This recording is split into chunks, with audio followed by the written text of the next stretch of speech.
if you're in the health and wellness space and you're selling some kind of product, whether it be a supplement, food, whatever, e-commerce, and you think you know your numbers, chances are you might not.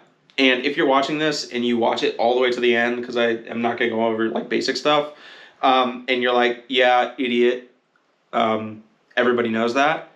Good for you. I didn't learn this until we were doing like 50 million a year, and it snuck up on us. We thought we were going to scale, but we're like, oh, nope, we didn't know our numbers. So when I say knowing your numbers, I don't mean like things like ROAS, your cost per acquisition, cost of goods sold, things of that nature. It's a lot deeper than just that. And those regular metrics, those cookie cutter metrics, ROAS, CPA, AOV, LTV, they kind of give you a false picture of everything that kind of goes into you selling your product.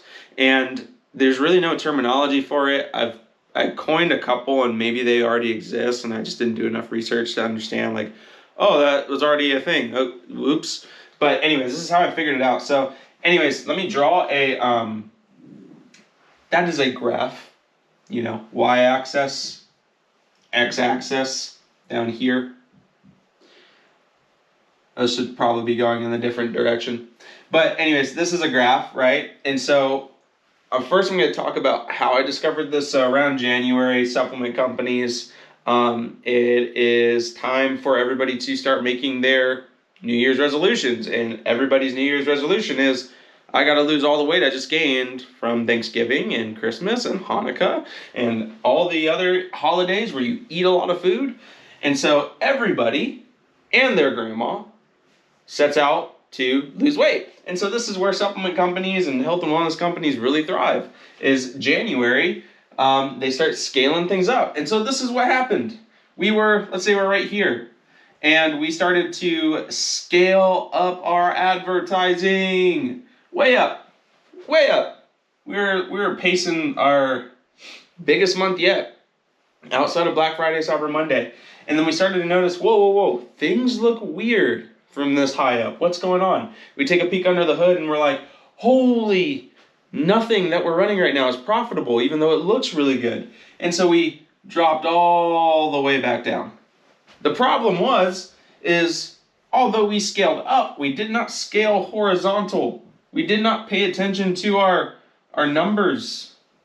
So let's actually say, since my eraser is on the other side of the room, analytics. We didn't pay attention to our core marketing. I would say tech here, but that doesn't kind of come into play yet. But we didn't pay attention to these things as in depth as we should. We got the advertising bug and we thought we could scale it up based on those cookie cutter metrics of ROAS, CPA, AOV, LTV.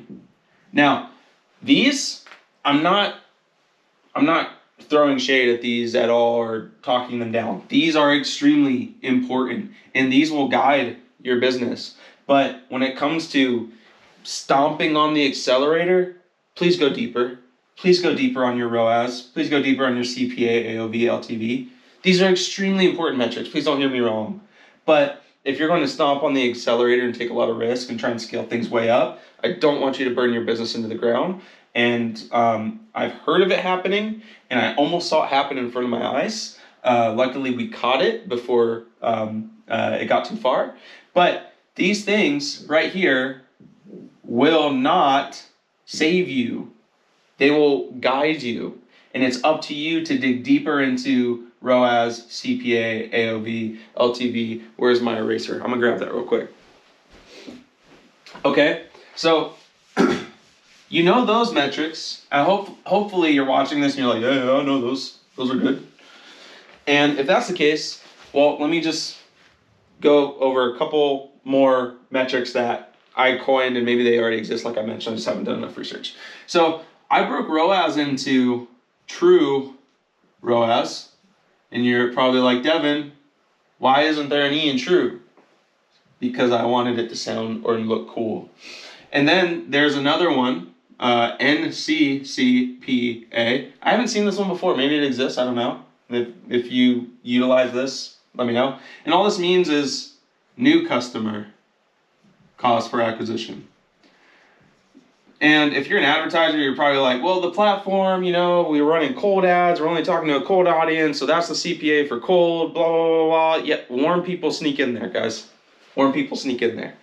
And it's because everybody has like a different phone and blah, blah, blah. There's softwares that will track all this for you, but even that gets hairy. I can go over a bunch of those softwares. The point is, there's an algorithm here, very simple, to figure out who's a new customer, who's not a new customer. Look at your CRM. Have they purchased anything from you in the past? No. Did they just purchase today? Yes. Great. They're a new customer. So you want to optimize for this, because you don't want to be spending money on customers that you've already gotten before, because you might have a $25 CPA. Well, Sally, she spent $2,500 with you. She saw your ad, and she purchased she saw it multiple times, and then she clicked on the ad because it's easier than going to your site, and she purchased from her friend Deborah's phone, or whatever it might be. These weird case scenarios, you might not think they happen, they actually happen.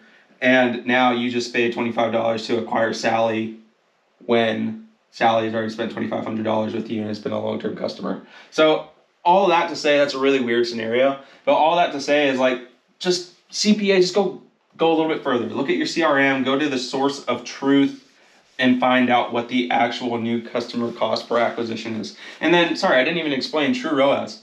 True ROAS, down here, is just that, return on ad spend. But I want to get true about it. I want to go a little bit further. I want to know my COGS. What's my cost of goods sold? How much is shipping cost? And depending on how you look at COGS, you might include this or landing COG or whatever. But I'm just going to put COGS to be simple. So just break those two apart. Cost of goods sold, let's take that into account as this is how much it costs to develop the product. That's how I'm going to frame it right now. But obviously there's a million different ways to classify this. Then you got your shipping costs. Processing fees, these sneak up on you. Processing fees, what they are. If you're on Shopify, it's depending on what plan you're on. It can be like the basic plan, 2.9% plus 30 cents. Oops. Per sale. Not a lot of people take that into account. So 2.9% plus 30 cents. You got your processing fees. You got your platform fees. These are also not taken into account. How much does it cost you to run your platform every month? If you're on like Shopify Plus, like I think the minimum is like $4,000 a month. Whatever it might be. Regular, you're on like $29 a month. Whatever. And then the cost of all the tracking, analytics software, and everything else you have going on. That is what you need to understand the customer that just came through the door and purchased. You need to, actually, let me write those down. So tracking, you know what, that actually goes into platforms. So let's just call all of those, for the sake of my chicken scratch here, all that goes into platforms. That is your true ROAS, right? Your true return on ad spend. You take those costs into account.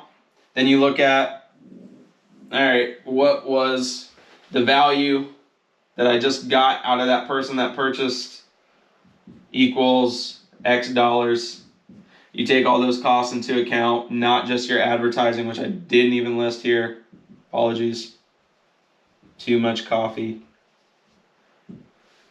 Advertising, COGS, shipping, processing fees, platforms. Then you take that value that you just got here and those costs. That's what I would call true ROAS. And that's how I started to look at it. So, like I mentioned, we started scaling up. I had an idea of NCCPA, not to be confused with NWA.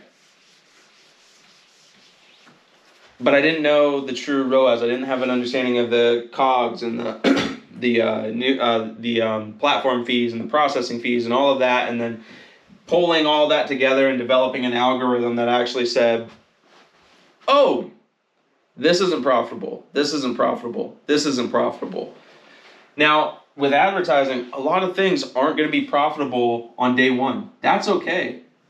But the problem was that funnel 1, funnel 2, funnel 3, funnel 4, funnel 5, these look profitable from a ROAS perspective, and I optimized around, ROAS equals 1.8x, 2.5x, 1.5x, 1.3x, whatever they might be, right? And let's say this was our front end funnel. This was 0.7x. That's cool because this just brings a bunch of customers in the door for cheap, and then these will offset that, right? That's how I looked at it. But the problem is when you start breaking all that stuff down, like, wait, what about new customers? What's that cost per acquisition? Wait, what's the true ROAS? This starts to look real ugly. When you break it into a true ROAS, or what I just explained there, now this all of a sudden looks like 0.7. Uh-oh, this is 1.8. Uh-oh, that's not 1.8. That'd be profitable. This is 0.9. This is 0.6. This is 4. And this one is more like 0.5 because there's lower costs involved and blah, blah, blah, whatever's there, right? And then the other thing to take into account, you're probably like, well, yeah, that's all right because I make it back over time, right? Lifetime value. This customer over 60 days, we spent $30 on them and all of a sudden they're worth 90, whatever that it might be. Yeah, but what are all the other costs that went into that becoming a 90? What was that? And the cost of goods sold and what did they purchase and all of that?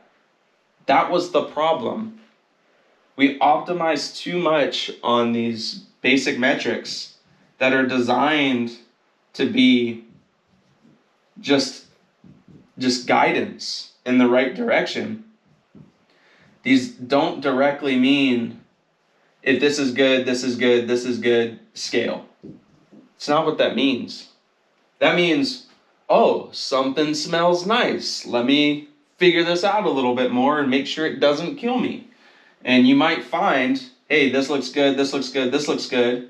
And then you might come over here and say, true ROAS, NC, CPA, and I'm just going to say super lifetime value because I like the word super.